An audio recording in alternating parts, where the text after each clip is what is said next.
अस्सलाम वालेकुम, मैं डॉक्टर अमीर अहमद, आपका अहमद एकेडमी रामपुर में बहुत बहुत स्वागत है। आज मैं बात करूंगा फिर केमिस्ट्री क्लास 12 जिसमें कि हमने 3 नियम पढ़े थे। पहला हेनरी का नियम, दूसरा राउल्ट का नियम, तीसरा कोलराउस का नियम। तो अब हम बात करते हैं सेकंड नियम जिसको हम राउल्ट का नियम भी जानते हैं। ठीक है, राउल्ट के नियम से भी जानते हैं। तो राउल्ट का नियम लिखिए तथा उसकी सीमाएँ भी बताइए। तो राउल्ट का नियम क्या है? राउल्ट के नियम के अनुसार किसी विलायक में अवाष्पशील विलेय यानी जो वाष्पित नहीं होता हो उसको हम अवाष्पशील विलेय कहते हैं। विलेय माने होता है जो विलायक के अंदर घुलता है। तो अवाष्पशील का मतलब ये हो गया कि कोई भी विलेय जो हम घोल रहे हैं वो वाष्पित नहीं होना चाहिए, वो अवाष्पशील होना चाहिए। ठीक है, अवाष्पशील विलेय मिलाने पर प्राप्त विलयन के वाष्प दाब का अपेक्षिक अवनमन विलेय के मोल प्रभाज के बराबर होता है। यानी कि यहाँ पर हमने देखिए विलेय ले लिया, इसको हम ए कंटेनर मान रहे हैं, ए ले लिया, इसको हम चीनी कह रहे हैं, ये हमारा विलेय है।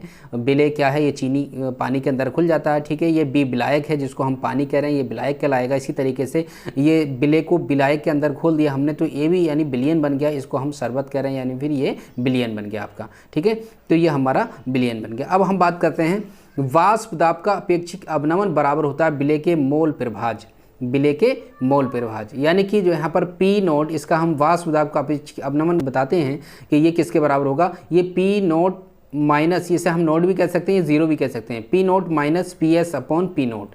ठीक है, ये इक्वल होगा हमारा N upon N plus capital N, इसके बराबर होगा।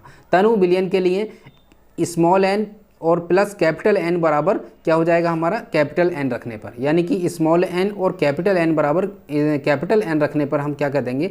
P naught minus P S upon P naught बराबर हो जाएगा हमारा small N upon capital N.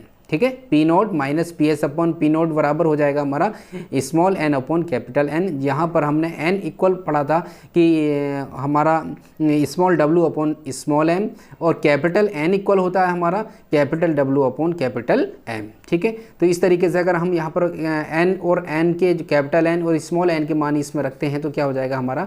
P naught minus P S upon P note equal हो जाएगा, स्मॉल एन की जगह पर हम मान रख देंगे small W upon small M, यानी कि small W upon small M, और कैपिटल एन की जगह पर capital W upon capital M रख देंगे। तो यहाँ पर क्या हो जाएगा हमारा? P naught minus P S upon P zero, यानी पी जीरो भी कह सकते हैं इसको, पी नोट भी कह सकते हैं। तो P zero minus P S upon P zero equal यहाँ पर हो जाएगा W small W upon small M into capital M upon capital W. ठीक है, तो यहाँ पर P0 क्या होगा? शुष्क विलायक का वाष्प दाब है। यहाँ पर P0 क्या है? शुष्क विलायक का वाष्प दाब है, और PS क्या है? विलयन का वाष्प दाब है, और स्मॉल w क्या है? विलेय का भार है, और स्मॉल m क्या है? विलेय का अणुभार है। इसी तरीके से अगर कैपिटल W देखते हैं तो विलायक का भार है, और कैपिटल M देखते हैं तो विलायक का अणुभार है।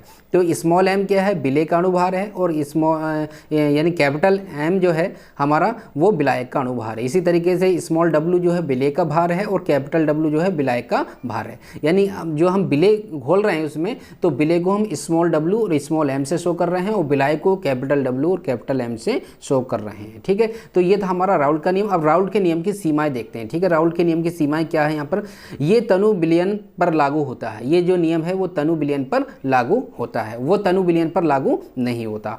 ठीक है, हेनरी का नियम ये तनु विलयन पर लागू होता है। दूसरा पॉइंट है ये अवाष्पशील पदार्थ के विलयन पर लागू होता है।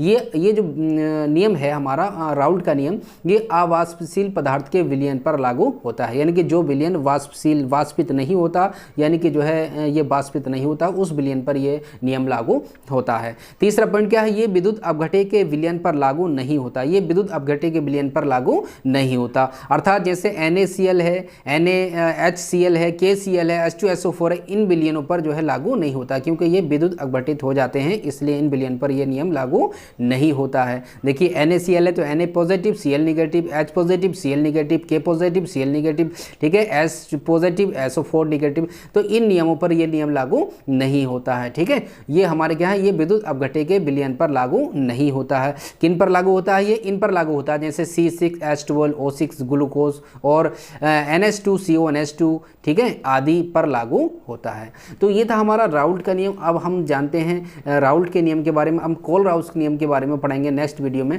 मैं समझता हूँ वीडियो आपको पसंद आई होगी। वीडियो अगर आपको पसंद आई तो वीडियो को लाइक कर लीजिए, ज़्यादा से ज़्यादा शेयर कर लीजिए। अगर चैनल पर पहली बार हैं तो चैनल को सब्सक्राइब कर लीजिए। ऐसी ही नॉलेजेबल वीडियो देखने के लिए हमारे चैनल पर बने रहिए। जल्दी ही आप तक की नई वीडियो पहुँचाएंगे। तब तक के लिए खुदा हाफिज़।